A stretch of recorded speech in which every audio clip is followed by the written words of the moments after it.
Today, we are excited to bring you programming that truly defines our university's enterprising spirit. And facilitating our roundtable discussion is Eric Hinton. Eric is our inaugural director of the Robert B. Rowling Center for Business Law and Leadership at SMU Dedman School of Law. He has over 10 years of experience teaching international business law, European Union law, and ethics and compliance at SMU Dedman School of Law, Loyola Chicago University School of Law, and the John Marshall Law School. Eric also lectures regularly in the MBA program at the University of Texas at Dallas. He brings experience working for 2 public Fortune 500 companies and 2 privately owned companies in Illinois, Texas, and Brussels, Belgium. He began practicing law in Washington, D.C. with an international law firm, is the founder and past chair of the North Texas Ethics and Compliance Council, and the past chair of the ABA Export Controls and Economic Sanctions Committee. He will facilitate today's discussion, which will start with an introduction of our guest by my colleague Camille, introductory remarks, and some questions from Eric to get the roundtable started. Eric and Camille will take questions by way of the chat room, or if you'd like to raise your hand. Please, we ask that you keep your audio on mute throughout the event to ensure that there is no background noise or unexpected commotion. So with that, let me pass this on to Camille. Camille, thank you so much for planning this today. Would you please introduce to everyone our special guest? Absolutely. Thank you everyone for being here. I'd like to introduce you all to Mr. Tom Luce, the founder and chairman of Texas 2036. I had the good fortune of meeting him and members of his team last year, and they're just doing really, really dynamic work. Tom has led a life of professional accomplishment, public service, and social entrepreneurship, which you'll hear a lot about today. He received his undergraduate and law degrees from SMU and has been honored with the SMU Law School and Distinguished Alumni Awards. And as you hear his accomplishments, you'll understand why. Tom was the founding and managing partner of the Hughes & Luce law firm, where he was selected at various points in his career as one of the best attorneys in Dallas and the United States. His public service in Dallas led to several appointments to state positions, including Chief Justice of the Supreme Court Pro Temp, the Sunset Commission, and Chief of Staff of the Select Committee on Public Education. On the national level, he was appointed as Assistant Secretary of Education by President George W. Bush.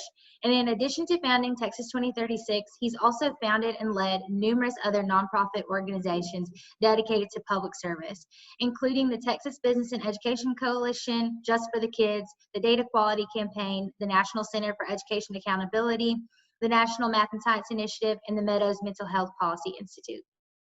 He's authored 2 books on improving public education, one which I have on my shelf, and has taught at the Kennedy School of Government at Harvard, the University of Texas LBJ School of Public Affairs, here at SMU, and at the University of Texas, Dallas.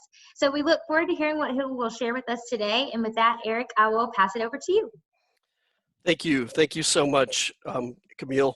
I also wanted to thank the Office of Engaged Learning for giving me the opportunity, and also Dedman Law, to participate in this particular program, and really applaud what you're doing in general, but also with the incubator, and look forward to see what you do in the future.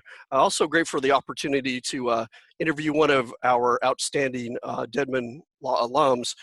As you mentioned, Tom's been a good friend to the law school and is one of our distinguished alumni. He's also the namesake for the Luce Scholarship, and has hired countless Dedman Law students and mentored them through his law firm, Hughes & Luce, which is now K&L Gates. So I'm really honored for that opportunity.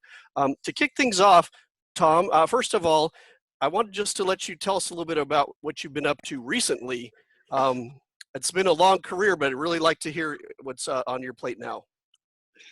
Well, about 2.5 years ago, Eric, I formed a nonprofit organization called Texas 2036 with a goal of trying to do 2 things. One was to improve data decision making and try to insert facts into a partisan political divide. And second of all, to make sure we were looking at what we wanted the long-term future of Texas to be. I chose 2036 because that'll be the bicentennial of our state. But it was to emphasize the fact that when you look at state government and how you keep a state vital and growing, you're dealing with large issues of systems transformation. And my public experience taught me that when you tackle systems transformation, you can't do it overnight. I've tried that. I failed. That's the reason why I have all these Band-Aids on my face. For instance, if you try to change a public education system or higher education system or healthcare system, those things are not subject to quick fixes. It's like turning the Queen Mary. And so my theory of action is you need a long-term plan, you need to galvanize public demand, and then you need to try to transform the system in simplistic terms, 5% a year over 20 years. And if you do that, we can make sure our future is viable. That's helpful. Could you delve into a few of the elements of that? And one thing I wanted to hit on, first of all, was you mentioned that it was data intensive. The other thing that I wanted you to speak a little bit more was the fact that it's a private initiative at this point. So you know, can you give us a little more details as far as that? Yeah, let me first speak to how we framed it. We decided that we wanted to concentrate on the main thing. And in our mind, that was 6 policy pillars is what we call them: education and workforce, health, justice and safety, infrastructure, natural resources, and government performance. And we felt if we got those things right, the state would prosper and grow, and we'd have a more inclusive economy. And so we also thought, though, it was important to understand, and I learned this the hard way. There was an old song, it'll date myself, I don't even remember the title of it, but it was something like the hip bone's connected to the thigh bone, which is connected to the ankle bone. I have, and virtually all of us have advocated for various changes in what I call those policy silos. For instance, I've been in Austin saying we need to do X for K through 12, or I've been in Austin saying we need to do X in terms of economic development. But if you don't understand the interconnectedness of those issues, for instance, you can't, a better educated population has better health. But you can't have better health if you don't have transportation. You can't have transportation if you don't have an infrastructure plan. I mean, everything's connected. And at the end of the day, the most important issue the state legislature decides, and really the only thing they must decide under our Constitution, is how to balance the budget. And that means how do you allocate $250 billion? That was the last biennium budget. And the question is, how do we allocate that across these policy areas to increase the pie for everybody? And those are difficult choices, but simply being an advocate for improving one of them doesn't necessarily improve the whole if you don't look at the whole. We wanted this to be a private endeavor because we want to build public demand, if you will. If you think about it, you know, the political system responds to demand. And we want to create the civic and public demand that says, no, we do have to look at these long-term issues. And I used to say long-term planning in Austin was next November, but now it's maybe this afternoon's tweet. So we have to engage in a little bit of long-term thinking, because you can't build roads overnight, you can't build reservoirs overnight, you can't build transit systems, you can't change healthcare systems. You've got to think beyond November. It's very helpful. Well, can you tell us some, let me add too that it would be wonderful if we could put the website for Texas 2036 in the chat, and then people have the opportunity to go and explore. I've been through the website myself. In fact, there's a very timely post that I saw that was just yesterday speaking about the current situation with the pandemic, and I think that'd be nice for our listeners. And I also understand they can register to follow you generally. So put that out there for everyone to have the opportunity. So I think Camille might take care of that and put it in there. So thank you. Well, let's Thank you. let's understand really how your time at SMU prepared you for such a exciting and fantastic career. It's been so varied. Well, I would say it played a large role in my desire to really tackle uh, social and public policy issues and to think about paying back, because in essence, I live the American dream. I, thanks to others. I was raised by a single parent mother who did not have a college education. She worked in a ladies' dress shop. My father was not part of my life. Um, but I was helped by a group of business leaders in Dallas who raised the money for me to go to Virginia Military Institute as a freshman on a scholarship. And then I was able to transfer to SMU. And in those days, I could work 40 hours a week. And I got jobs offered to me that enabled me to work my way through undergraduate school. And then in those days, they had what they called a 3-and-3 program. You could literally go to law school after you completed 3 years of undergraduate school. And your first year in law school counted as your electives to enable you to finish your college degree. And then I did all that in night law school, which enabled me to continue to work. My wife and I were married when we were 19, had 2 children by the time I was 21. And I realized pretty early on that I'd been given an enormous amount of opportunity and breaks by other people that helped me along the way, whether it was a basketball coach or surrogate fathers who stepped into my life. And I received a leg up at every opportunity. And then in the mid 80s, then my largest client, Ross Perot, called me one day and he said, "Tom," he said, "I volunteered you to be chief of staff of the Public Education Committee that the governor's asked me to head." This is in the mid 80s. And since he was my largest client and the firm's largest client, I told him I thought that was a brilliant idea. And he further advised me that he told the governor I would take a year's leave of absence from the law firm to run this effort. That enabled me to travel the state and see the condition of the public education that most children received, and it was not the same public education and opportunity that I received. And it just branded across my forehead and in my brain at a deep level that we really were not practicing equal opportunity in our state. And I was convicted of the need that we had to ensure that we improved public education. And that really started my career of thinking about public service, public payback, because, I told I have 7 grandsons. Their ages 23 to 32. And I told them that, the day I was born, German troops marched into Paris.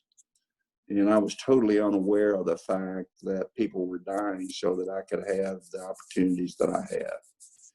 And then when I was growing up, people like civic leaders in Dallas were like Eric Johnson was crying out loud creating the DFW airport and water reservoirs all around North Texas. And, I benefited from the fact that these people created an ocean wave, which I was allowed to surf. But I didn't create the ocean wave. And I worried about, would the next generation have the same ocean waves to ride that I'd been given? And that's what I've tried to devote my life to. I guess, golly, I left the law firm, I believe, in 1999 or something. So I've been doing this for about 21 years. Dedicated to doing what I can to pay back for what's been given to me. That's excellent. Let's take the opportunity here just for a moment to take some questions from our attendees. And by the way, we have 55 people on, so that's an excellent crowd, and we're grateful for that. So feel free to put your questions in the chat or to raise your hand.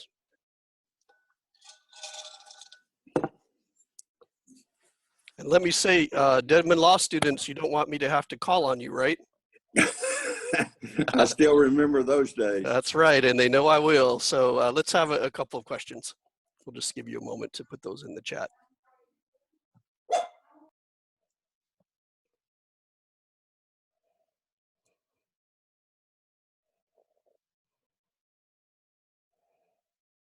Well, while they're thinking, I'm going to ask you another question. So you mentioned a number of the, like I call them phases of your career, and it's very broad when you think about it because it encompasses law practice, encompasses public service at the state level, also at the federal level, and now in the nonprofit space. So can you talk about the various phases that you've had in your career, and then also talk about how each experience differed? And then I'd be interested to know, since many of our students are new practitioners, some of them, and many of them still in school, but what different skill sets were required for each of those phases? Well, gosh, let me say this, and this is directed to the law students. I was very fortunate in hindsight in that I majored in accounting in undergraduate degree as my undergraduate degree. And I worked for an accounting firm part-time while I went to undergraduate school. I feel like that gave me an understanding of the language of business and gave me a leg up when I began my law practice. Second of all, when I began my law practice, I was very fortunate in that I went to work for a startup, brand new law firm that had 2 lawyers, and I was the 3rd lawyer. It was not Hughes and Luce. It's before I started Hughes and Luce. Whoops. Everybody's used to barking dogs. And at that law firm, as a result of being the 3rd lawyer, I did a comment. Wait just a second.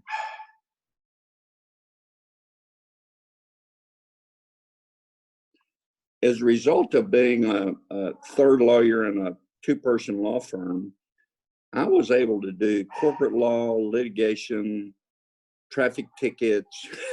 I did it all. And that's rare in today's legal practice, where I personally believe, like, the young lawyers are often think they need to specialize too early. And I felt like that gave me an opportunity to really understand, when I was litigating a matter, what the business aspects were, because I'd done mergers. And when I did mergers, I got the benefit of having done litigation. And so I think because of that, I was able to connect with business clients who were really interested in learning how did they solve a problem, not whether or not, what your litigation strategy or your risk and rewards were, but how to solve the problem that they thought they had, and maybe you helped educate them as to what their problem was and what the solution was. As I learned about public service, I learned some of the skills as a lawyer are very useful in public service, because basically you're trying to bring parties together. You're trying to solve problems, and that requires great listening skills, understanding what the needs are of both sides, how to strike agreements. I was very fortunate in my early days of law practice of representing Ross Perot's data processing company, and we negotiated large outsourced data processing contracts, and you had to understand the customer needs, the buyer's needs, as well as the seller's needs, and how you could reach an agreement that would be lasting and people would be satisfied with the results. And so I think you learn a lot of skills that enable you to enter into public service if that's what you want to do. And I was, again, I started in the education space, and from that I learned that you can't just worry about advocating for a policy change. You have to also think about, how does the policy get implemented, and how do you build a coalition to support it? And so that when I was still at the law firm, after we passed the first legislative reform bill in Texas on education, I formed this Texas Business and Education Coalition to advocate for how the legislation was implemented and how it was supported. So I think you gradually learn you can't just focus on one part of the problem if you want to solve the problem.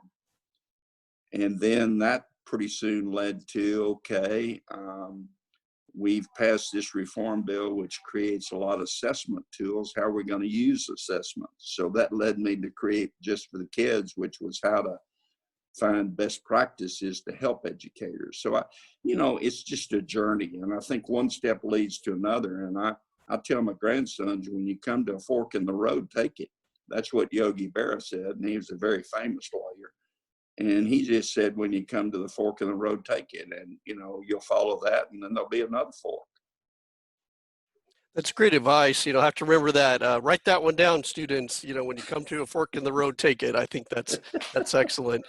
So we have a number of questions now from our audience. So first of all, this comes from Abigail, and she thanks you for your time today. She wants to know, what impact do you expect our experiences with the current pandemic with COVID-19 will have on public education in the long term, if any? And I would say, from my perspective, we would love to know the answer to that, because here at SMU and otherwise, we're still struggling to figure out what to do. So curious to hear your views on that. Well, Eric and Abigail, let me say the honest answer is, who in the world knows? Because I describe what we're going through as the perfect storm 2020. Because again, it is the hip bone connected to the thigh bone connected to the ankle bone, in that we face a pandemic, but therefore that's revealed a real healthcare system problem. It's revealed real social injustice, real disparities, mental health issues arise, an economic disaster, millions of people who've never been unemployed or unemployed. You have the further adding to the toxic stew, you have the social media world, the cultural and political divide. That's the perfect storm of 2020. And my big picture view is, we've gone through an earthquake and the landscape has been altered. And we don't know what the shape of the earth will be, but I guarantee you there will be winners and losers, and you better be agile. The pandemic, in my belief, is going to be with us a while. I just think that's a reality. I would jump ahead and say, for instance, people say to me, well, I hear we may have a vaccine by the end of the year. Yes, we may have it, but then you have to manufacture it, you have to produce it, you have to distribute it, you have to allocate it, you have to get 50% of the population to take it. We're going to be living with this a while, and the world is transformed, whether we like it or not. The reality is, I think an economist would say, we're going to go through creative destruction. And that, again, is a nice way of saying there's going to be winners and losers. I think we've seen some dramatic transformations in the virtual world. I mean, people have been talking about having conversations like this for a long time, but all of a sudden we have them. You take the subject of healthcare. Talked to MD Anderson, the head of MD Anderson, about a week ago, and of course they're a cancer center, and they've gone from 0 telemedicine calls to 8,500 a day in a very specialized manner of healthcare. Got major hospitals like Baylor Scott and White, Texas Health Resources, that all of a sudden, they're operating in a telemedicine world, and barriers went down. And I don't think patients are going to say, no, you can do away with that. Another data point, I talked to an executive of a major bank the other day. In this country, they have 285,000 employees, and 80% of them are still working virtually. I mean, that's an incredible number. And they have retail branches. And nobody thought that all of that was possible. Well, guess what? It was possible. And how does that alter the landscape? How does it alter education? The challenge in education, at least from my perspective, I love yours, Eric, but You know, for a long time, I believe, and this is an oversimplification and a generalization, which I normally hate and try to avoid, but educators generally used electronic tools as simply a more fancy blackboard. But that is not blended learning. It's not individual instruction. You know, and how we use technology, I think, is still an open question in education. I remember a great person I admired and respected. His name was Chuck Vest. He was president of the National Academy of Sciences, and he served on the board of the nonprofit I created, the National Math and Science Initiative, and this was 10 years ago. And MIT was one of the leaders in the creation of virtual learning, which for an institution of that caliber to step into virtual learning. And he said the benefit of virtual learning will not be just the ability to project one professor to 5,000 students, but in learning how students learn from analyzing how they respond on their computer. And so the data input of that and how you can enhance individualized learning, I think, is the new frontier. Because we do know at the heart of it, most people learn in different ways and means and methods. And instruction too often has not been personalized. And I'm not saying personalize it to every individual, but we've got a lot to learn in technology when it comes to education. But I would say everybody's been talking about technological transformation for the last 10 years, but all of a sudden it occurred in 2 weeks.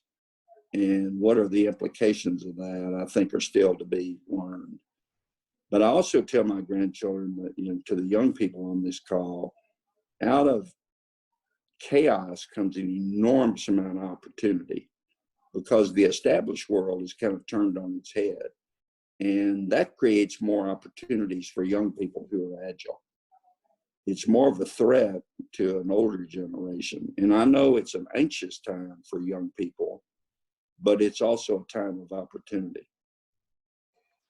You know, you hit on a number of points I guess I have dear to my heart. I actually teach online in the Loyola Chicago School of Law program, so I've had that experience, and also, you know, what I see here. And I think it definitely is a transformational time. Maybe to paraphrase what you said in a different way, don't let a good crisis go to waste, right? And, you know, I think SMU, we're working to find ways to do online education to supplement what we've already done, but it's definitely a journey, right? And I think it's a challenge to understand how to teach in those ways, and also to manage the expectation of students when they start in the university to realize that online education is part of the curriculum, not just the aberration. And it'll be interesting to see how that all plays out for us all. And Eric, I would add right there, I mean, what the young person in your law school class needs to understand is that when they leave the law school, they're going to enter into a virtual world. I mean, I'm not saying we're going to have virtual jury trials all the time, but they're going to move into a transformed world. So they better adjust to the fact that in-person and virtual is going to be a combination, I think, that's going to be with us.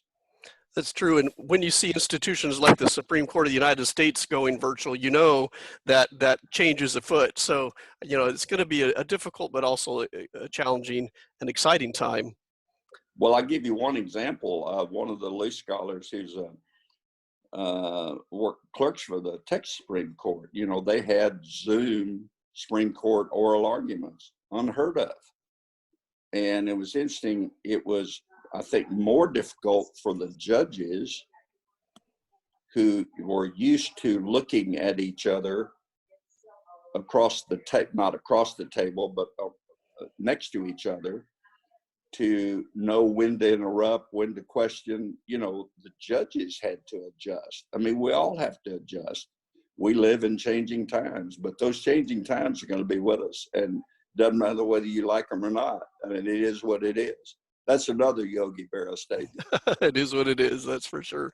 You know, one thing that struck me when you were talking about, I guess, the challenges that the pandemic has revealed, I think, in my opinion, it validates the priorities that you chose when you looked at 2036 and you said these are the things that we should focus on. And I would guess you didn't expect that that would become so obvious so quickly or so soon. But does it somewhat make you feel confident that the group is on the right path to really take us to 2036?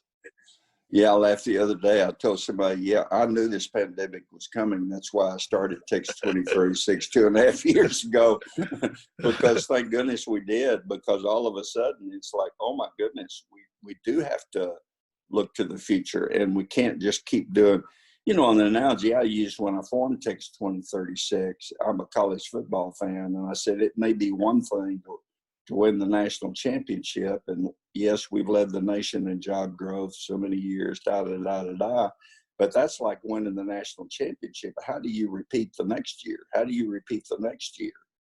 How do you get a more inclusive economy? I mean, we've got a lot of work to do.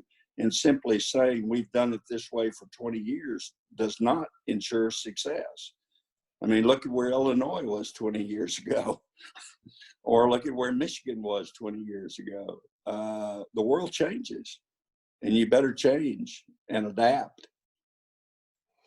You know, one thing that I think probably is a challenge, and maybe you can speak to this, is it seems that sort of governments by definition, and this is maybe my bias, aren't really good at spotting the trends necessarily and then finding ways to strategically plan in order to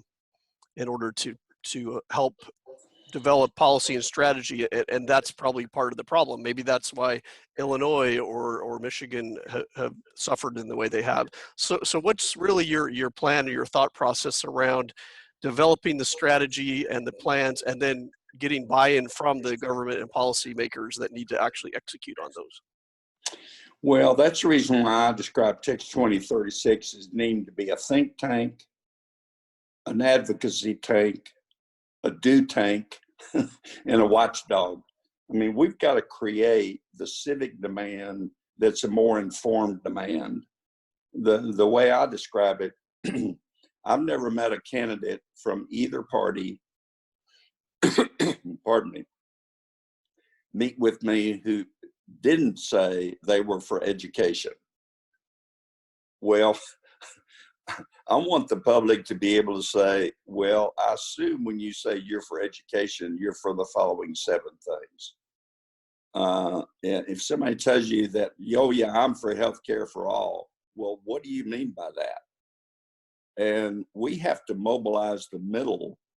And basically, my theory is that policy right now is driven by 10% on one side and 10% on the other side. And 80% of the public is not sufficiently engaged, knowledgeable, and demanding, and basically has disengaged from the political process. And the problem with that is, in a democracy, you get what you deserve. And that can have its limitations, folks. That's why our workers' compensation computer system crashed, and we couldn't process workers' comp claims in the state, even though the federal government had given us the funds. So, you know, we have to be an informed populace, and we can't give up on the public process, because, you know, just simply worrying about your individual advancement may sound appealing, but at the end of the day, you have to worry about the common good. And if you're not worried about the common good, then, you know, you can't build a wall high enough to protect yourself. So I'm going to pivot to a different topic that I'd love to hear your thoughts on. And I'll indulge the Rolling Center for a moment, but one of the main things that we're trying to do, and again, we're new, so we're trying to figure out how this looks, but to teach business skills to our law students and lawyers, and also leadership skills, because in so many ways, the point of being in the law is to lead, and many people who are in the law lead. That's also true, I think, for engaged learning and for SMU generally, is to build leaders in whatever area our students go into. So be interested in your thoughts around leadership skills and traits that our students, and in particular our lawyers or law students, could focus on. And also for those that would like to go into public service, what you would suggest there. Oh, wow. Well, let me say this. Leadership is being a good listener. And sometimes that's really hard for smart people to do, is to be a good listener. The second thing is knowing what you don't know, which I've often thought is an important trait for people that they underestimate. They want to show you what they do know, but you need an understanding of what you don't know. And that combines with listening skills. And then number 3, you have to have principles and values, and you have to be willing to communicate them. And 4th, I'd say you really, really, really need to walk in somebody else's moccasins. And you need to find common ground. Solutions only really last if you find common ground. Unfortunately, I think the wisest lawyer I ever knew was a gentleman by the name of Marty Ginsburg. I was very fortunate to work on him on various legal matters over the time. He's deceased, was the husband of Ruth Bader Ginsburg. And I actually never met his wife, but I worked with Marty, was his name, for years and years and years. And he said to me one time, he felt the national symbol of our country should not be the eagle, it should be the pendulum. And I said, what in the world do you mean by that, Marty? And he said, well, the pendulum always swings in this country, and you need to find the right balance when the pendulum swings. If you push it too far on one end, it'll swing back too far on the other end. And finding the balance of the pendulum is very, very important to stable, lasting change. And rocketing from one extreme to another extreme is not lasting. It's not transformational. And I think a hard lesson to learn is incremental progress is important. And extreme answers, I'll wade into a topic fresh on people's minds right now. I think 2 extremes being articulated are back the blue or defund the police. Now, I don't think either one of those are real solutions of finding common good. And but to really deal and dwell into those problems, you need to get at the core of what are the issues and how do you address them, because you have to address real problems with real solutions. And rhetoric very seldom leads to implemented change. It's a necessary but not sufficient ingredient. I mean, we need leaders like Martin Luther King, but then you have to translate that into how do you attack and change the systemic issues that rhetoric makes clear for us have to be addressed. But the next step is the hard step.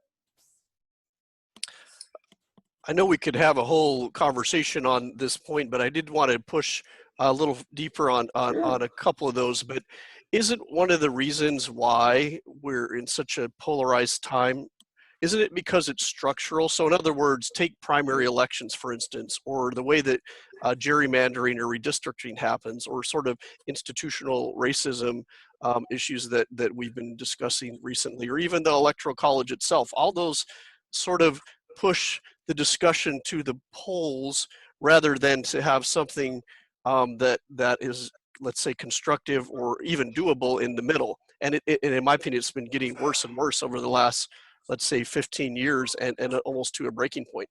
So how do we bring people together and affect meaningful change and actually legislated change, right? Implemented change in an environment where the structure seems to push us away from that?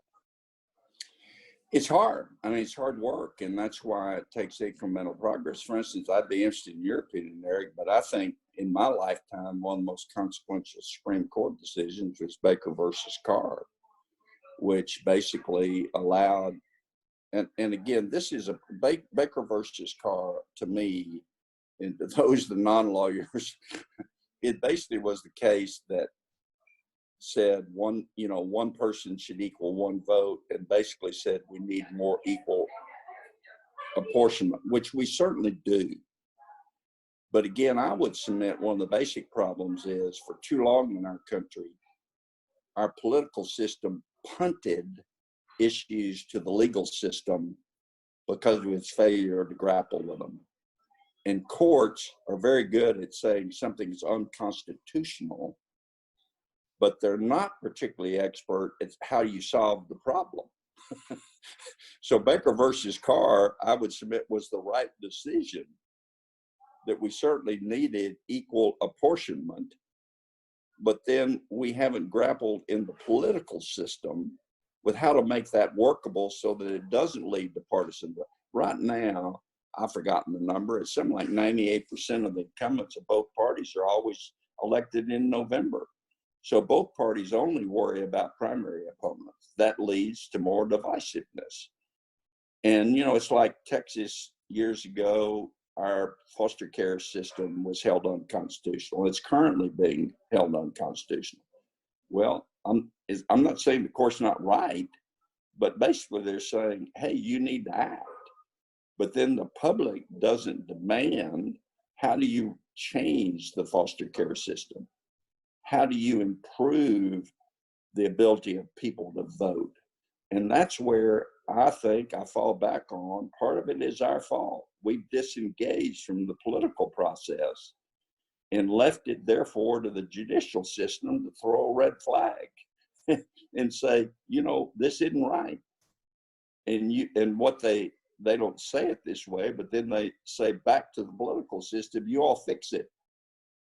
But the public's not demanding that we fix it because we're not dealing with the realities of how do you change systemic racism? How do you change the systems that permit that? Yes, and I totally agree. You have to change people's hearts and minds. I'm not discounting that at all. But at the end of the day, you have to change the system because people operate and live in systems, healthcare, education, the water we drink, et cetera, et cetera, et cetera. People are trapped in systems that have to be attacked. That segues well into one of our questions from Carlos, and he gives a quote here, but he says, we can't wait for permission to do what's right. We can't wait for policies to be right. We can't wait for the political climate to be right. If change is going to happen, it's going to happen from below. That's where real change happens. Policy leaders are probably not ready to move the needle, which I think you've confirmed, but communities are. What are your views on that? And maybe what would be your advice to all of us to help change happen at the line level? Here's my response to Carlos. Real change in the magnitude we need occurs when bottom up meets top down midway. And what I mean by that is local efforts, community efforts are necessary but not sufficient. The same is true of state action. I'll give you this example. I met with Melinda Gates about 6 months ago, and we talked about changing public education system. And she told me the total corpus of the Gates Buffett Foundation was spent in the California education budget in 2 years. So they said, look, even we, funding all the local efforts we do, we can impact X number of children, but to change the system requires both. And the way I began to look at it, please understand the way I'm saying this. I was helped by my personal life was helped by what I call transactional philanthropy. I was given scholarships, I was given jobs, I was given legs up, I was given mentors, and it changed my life. But when I looked at the public education system, I had to deal with the fact we have million children in Texas, in just Texas, in the K through 12 system. Now, how do you get transactional philanthropy and transactional bottom up to change 5.6? For instance, you can work on scholarships, you can work on X and Y, and we absolutely should. But if we don't attack the system at the same time, we can't improve the life of enough people fast enough. That's why we have to do both. So along the lines of education, this comes from Battles. Thank you for sharing your expertise and your time. What are your thoughts about charter schools versus public school education for high school students? And in particular, what population loses and what policy leaders can do to minimize the casualties? So there's a lot of layers to that question, but fundamentally, I'll let you go ahead with that. Well, I would say that from a policy philosophical standpoint, I support the creation of public charter schools because I think it's an ability to transactionally help people.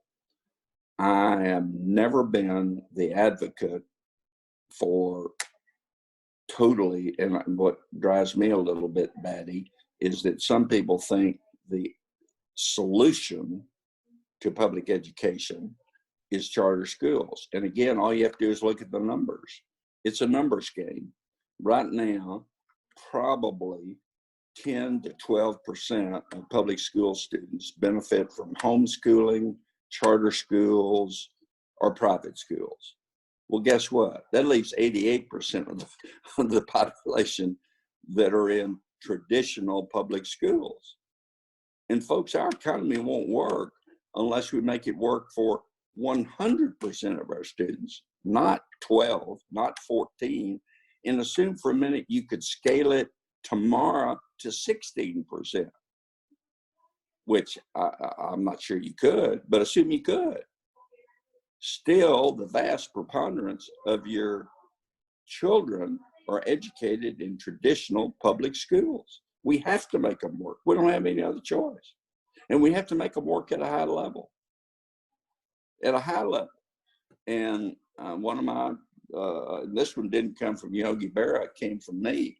I've always told my children and my grandchildren, you'll never exceed your own expectations.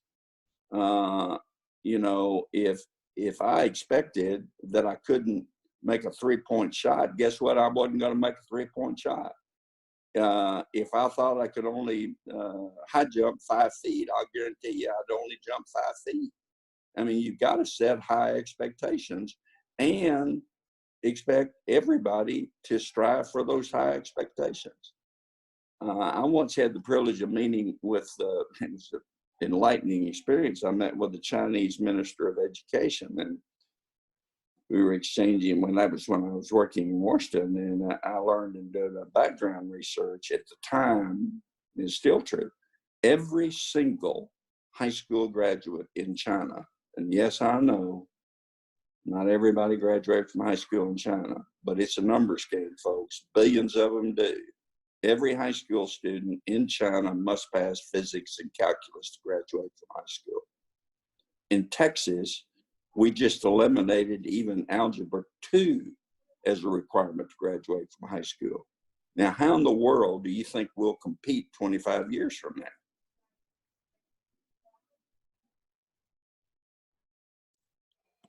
I'd like to stick on the education theme for a moment. We have about probably 7 minutes, so hopefully we'll get maybe one more question. But one of the big changes that's been wrought, let's say, from the pandemic, and this was sort of going on even before that, is the elimination or the de-emphasis of standardized tests at the university level. So for instance, the SAT or the ACT. I wondered if you had some views that you could share on that development, and you know, if these go away, and one of the reasons why they are is they seem to favor more wealthy students. What would replace it, and how do we select students to enter universities? Let me go back to the basics of the word, which has become a buzzword, standardized testing, which has a negative connotation.